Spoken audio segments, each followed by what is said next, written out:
성경 해석이 권위 제1권위부 파트 8 세 번째 시간입니다. 제4장 심리학적 진단으로 인지부조화와 종교적 위선을 극복하는 방법에 대해 나누겠습니다. 성전 건축을 위협하는 가장 큰 적은 외부의 박해가 아닙니다. 오히려 내부의 부시, 바로 위선입니다. 예수님께서는 바리새인들을 향해 화 있을진저 외식하는 자들아라고 무려 7번이나 저주하셨습니다. 우리는 심리학자의 관점에서 이 위선의 메커니즘을 진단하고 그 처방을 제시하고자 합니다. 첫 번째, 인지부조화와 신앙의 괴리입니다. 레온 페스팅거가 제안한 인지부조화 이론은 신자가 자신이 고백하는 교리와 실제 삶이 일치하지 않을 때 겪는 심리적 불편함을 설명합니다. 이 불편함을 해소하기 위해 인간은 두 가지 반응 중 하나를 선택하게 됩니다. 첫 번째는 회개와 변화, 즉 메타노이아입니다. 이는 자신의 행동을 믿음의 기준에 맞게 고치는 것을 의미합니다. 비록 자존심을 꺾는 고통을 수반하지만 영적 성장을 가져오는 유일한 길입니다. 두 번째는 합리화와 위선입니다. 이는 믿음의 기준을 낮추거나 자신의 행동을 정당화하는 논리를 개발하는 방식입니다. 예를 들어 어쩔 수 없는 상황이었다. 남들도 다가온다. 하나님은 사랑이시니 이해하실 것이다 같은 도덕적 면허 기제가 작동하게 됩니다. 연구에 따르면 종교적 위선에 빠진 사람들은 자신의 내면적 모순을 감추기 위해 타인을 더욱 가혹하게 정죄하는 투사 성향을 보입니다. 이것이 바로 교회가 분열되고 사랑이 식어가는 주된 심리적 원인이라고 볼 수 있습니다. 두 번째는 키르케고르의 처방입니다. 바로 주체적 진리입니다. 덴마크의 실존주의 철학자 쇠렌 키르케고르는 당시 덴마크의 국교회 시스템을 기독교계라 부르며 껍데기만 남은 형식주의를 강하게 비판했습니다. 그는 진리는 주체성이다라는 유명한 명제를 남겼습니다. 그렇다면 이 진리는 주체성이다라는 말이 무엇을 의미할까요? 이는 진리가 상대적이라는 뜻이 결코 아닙니다. 하나님과 성경의 진리는 객관적입니다. 그러나 그 진리가 나의 전 존재를 건 실존적 결단과 열정을 통과하여 체화되지 않는다면 그것은 나에게 아무런 의미가 없다는 뜻입니다. 다음은 단독자입니다. 위선은 군중 속에 숨을 때 발생합니다. 남들이 하니까 나도 한다는 식의 신앙은 진짜가 아닙니다. 키르케고르는 하나님 앞에 홀로선 단독자로서의 신앙을 촉구했습니다. 성전 이돌들은 서로 연결되어 있지만 하나님 앞에서는 각자가 고유한 책임과 무게를 지닌 단독자로 서야 합니다. 세 번째는 C.S. 루이스의 변증입니다.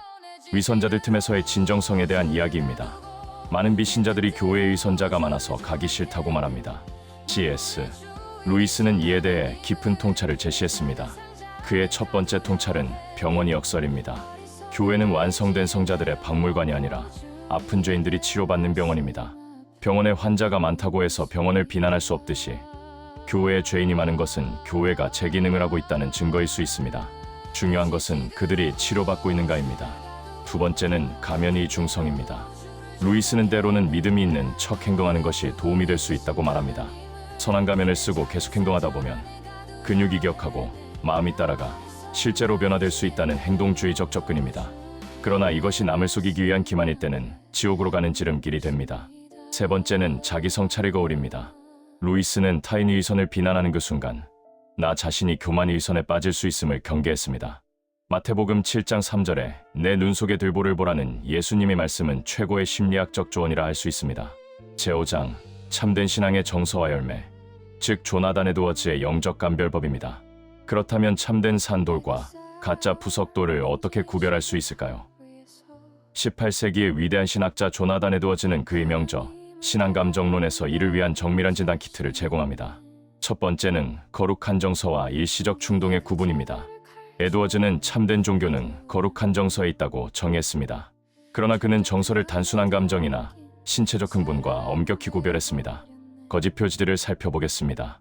예배 중에 격렬한 눈물, 신체적 진동, 유창한 종교적 언어, 성경 구절이 갑자기 떠오르는 현상, 심지어 타인을 향한 뜨거운 사랑의 표현조차도 사탄에 의해 위조될 수 있거나 자연적인 심리 현상일 수 있습니다. 다음은 참된 표지들입니다. 에드워즈가 제시한 12가지 표지 중 가장 결정적이고 확실한 증거는 거룩한 삶의 실천입니다. 성령이 내주하는 사람은 뇌의 신경과 소성 차원에서 기질적 변화가 일어납니다. 죄가 달콤하게 느껴지던 내가 이제는 죄를 역겹게 느끼고 하나님의 거룩함을 미각적으로 즐거워하게 되는 새로운 미각이 생깁니다. 두 번째, 심는 대로 거두는 영적 법칙, 바로 갈라디아서 6장 말씀입니다. 이 실천적 증거는 갈라디아서 6장 7절에 스스로 속이지 말라 하나님은 업신여김을 받지 아니하시나 사람이 무엇으로 심든지 그대로 거두리라는 말씀과 정확히 일치합니다.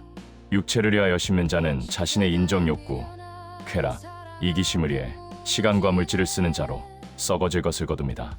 이는 당장은 화려해 보여도 엔트로피 법칙에 의해 멸망으로 기결됩니다. 반면 성령을 위하여 심는 자는 기도, 구제, 인내, 용서 등 보이지 않는 가치에 투자하는 자로 영생을 거둡니다. 에드워즈와 스펄전, 그리고 성경은 동일하게 외칩니다. 마태복음 7장 20절, 열매로 그들을 알리라. 진정한 성전의 돌은 시간이 지날수록 더욱 단단해지고 이는 곧 성화입니다. 또한 주변의 돌들과 더욱 긴밀하게 결합합니다. 바로 사랑의 증거인 것이죠. 감사합니다. 제사부에서 계속됩니다. 진리의 빛 등 대TV 이주한 목사입니다.